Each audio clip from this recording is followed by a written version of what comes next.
Buenos días, queridos amigos de mi corazón. Volvemos con nuestra humilde lectura del libro de los Mediums, un libro escrito por Allan Kardec y los espíritus. Estamos en la parte donde el espíritu habla con Kardec. El espíritu de San Luis nos dio la solución en las respuestas siguientes. Hemos citado un caso de aparición del espíritu de una persona viva. Ese espíritu tenía una caja de rapé, cuyo polvo aspiraba. La sensación que él experimentaba era idéntica a la que siente un individuo cuando toma rapé. Respuesta: no. Pregunta: ¿la caja de rapé tenía la misma forma que la caja que él usaba habitualmente, que estaba guardada en su casa? ¿Qué era, pues, la caja que la aparición sostenía con las manos? Respuesta: una apariencia. Era para que la circunstancia fuera notada como realmente lo fue, y para que la aparición no fuera tomada por una alucinación producida por el estado de salud de la vidente. El espíritu quería que la señora en cuestión creyese en la realidad de su presencia, y para eso adoptó todas las apariencias de la realidad. Pregunta: dijiste que era una apariencia. Sin embargo, una apariencia no tiene nada de real. Es como una ilusión óptica. Queríamos saber si esa caja de rapé era solo una imagen sin realidad o si había en ella algo material. Respuesta: por cierto, lo había. Con la ayuda de ese principio material, el perispíritu adopta la apariencia de ropas semejantes a las que el espíritu usaba cuando vivía. Y ahora tiene una observación de Kardec. Es evidente en este caso que debemos entender la palabra apariencia en el sentido de aspecto, de imitación. La caja de rapé real no estaba ahí. La que tenía el espíritu solo era la representación de la real. Así pues, en relación con la caja original, se trataba de una simple apariencia, aunque estuviera formada de un principio material. La experiencia nos enseña que no siempre debemos tomar al pie de la letra ciertas expresiones utilizadas por los espíritus. Si las interpretamos de acuerdo con nuestras ideas, nos exponemos a cometer grandes equivocaciones. Por eso necesitamos profundizar el sentido de sus palabras cada vez que presenten la menor ambigüedad. Se trata de una recomendación que los espíritus mismos los hacen constantemente. Sin la explicación que provocamos, el término apariencia repetido sin cesar en los casos análogos podría prestarse a una interpretación falsa. Pregunta: ¿la materia inerte puede desdoblarse? ¿Acaso existe en el mundo invisible una materia esencial capaz de adoptar la forma de los objetos que vemos? En una palabra, ¿tienen esos objetos su doble etéreo en el mundo invisible, del mismo modo que los hombres están representados en él por los espíritus? Respuesta: no sucede de ese modo. El espíritu dispone sobre los elementos materiales que se hallan diseminados en todas partes en el espacio, en vuestra atmósfera, de un poder que estáis lejos de sospechar.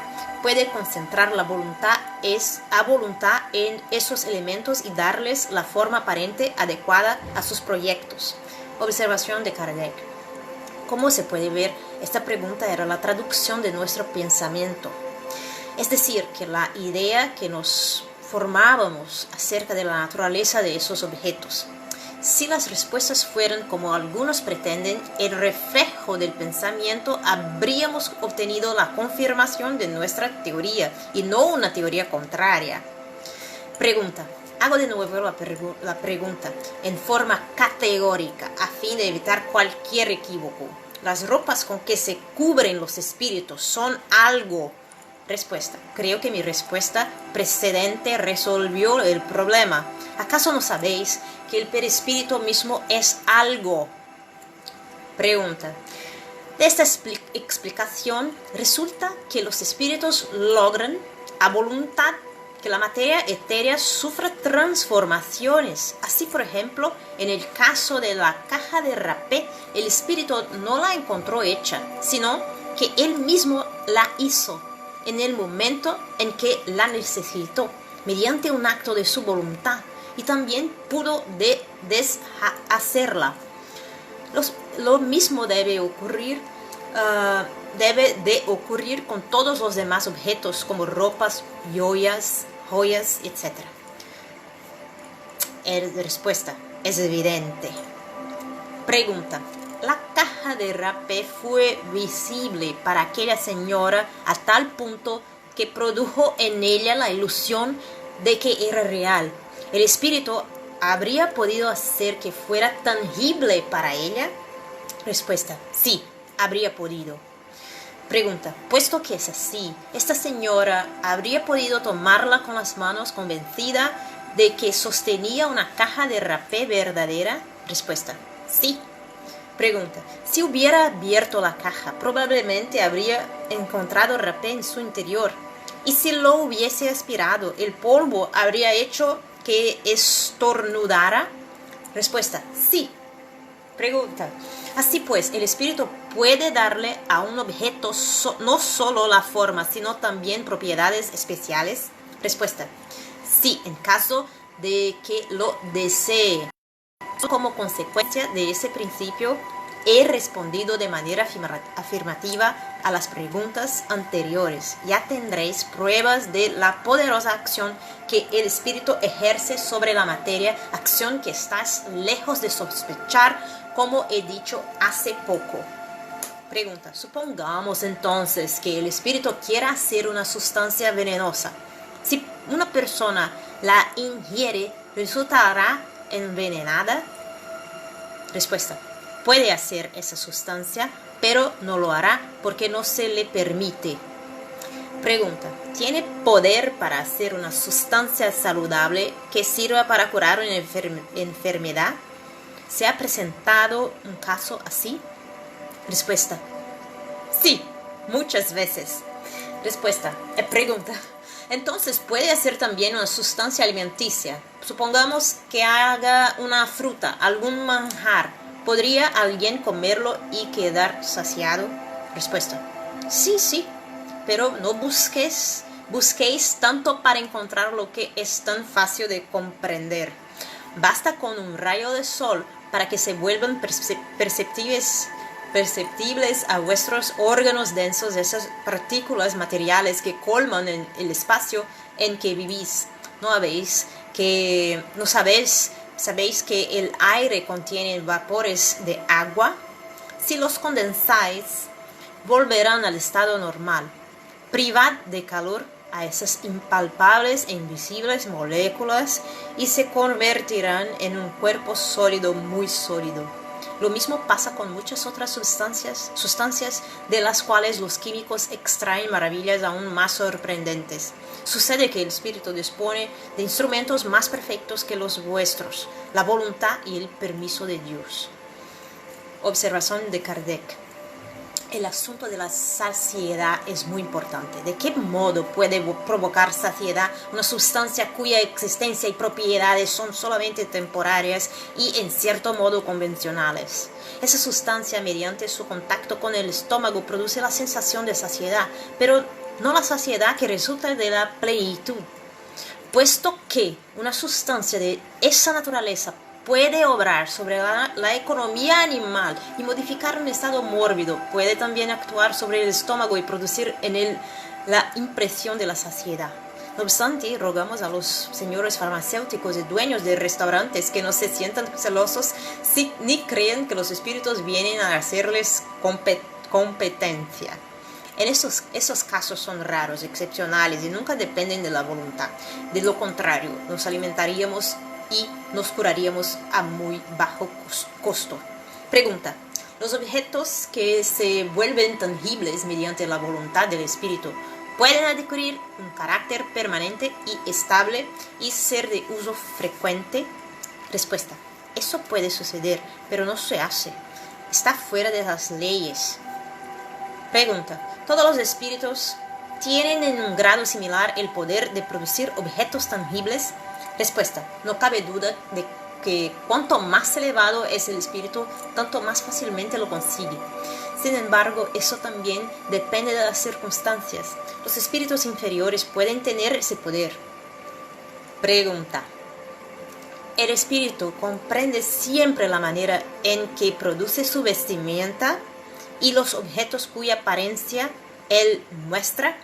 Respuesta: no. A menudo contribuye a la formación de esas cosas mediante un acto instintivo que él mismo no comprende, en caso de que no esté suficientemente ilustrado para ello. Pregunta: dado que el espíritu puede extraer del elemento universal los materiales que necesita para la producción de todas esas cosas y darles una realidad temporaria con sus propiedades, también puede extraer de allí lo que necesita para describir. Por consiguiente, eso parece darnos la explicación del fenómeno de la escritura directa. Respuesta: al fin has llegado a donde querías. Observación de Kardec: en efecto, ahí queríamos llegar con todas nuestras preguntas anteriores. La respuesta demuestra que el espíritu había leído nuestro pensamiento. Pregunta: si la materia de la que se sirve el espíritu no tiene persistencia, ¿por qué los trazos de la escritura directa no desaparecen? Respuesta: no saquéis conclusiones a partir de palabras. En primer lugar, no dije nunca. En aquella respuesta me refería a un objeto material voluminoso, mientras que aquí se trata de signos escritos y que es útil conservar, y entonces se los conserva. Quise decir que los objetos compuestos de esta manera por los espíritus no podrían convertirse en objetos de uso frecuente, porque en realidad no hay en ellos agregación de materia, como en vuestros cuerpos sólidos. Continuación del libro de Kardec.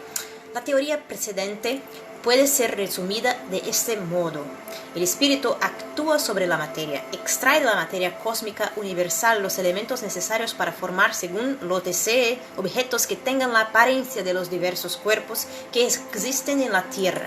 También puede, mediante su voluntad, operar sobre la materia elemental una transformación íntima que le confiera determinadas propiedades. Esa facultad es inherente a la naturaleza del espíritu, que la ejerce a menudo como un acto instintivo cuando es necesario y sin percatarse de ello. Los objetos que el espíritu forma tienen una existencia temporaria, subordinada a su voluntad o a la necesidad. Puede hacerlos y deshacerlos según lo desee. En ciertos casos, esos objetos pueden tener en presencia de las personas vivas todas las apariencias de la realidad, es decir, volverse momentáneamente visibles e incluso tangibles. Existe formación, pero no creación, ya que el espíritu no puede extraer cosa alguna de la nada. Bueno, hoy terminamos nuestra lectura. Espero que lo hayas disfrutado tanto como yo. Dios los bendiga a todos.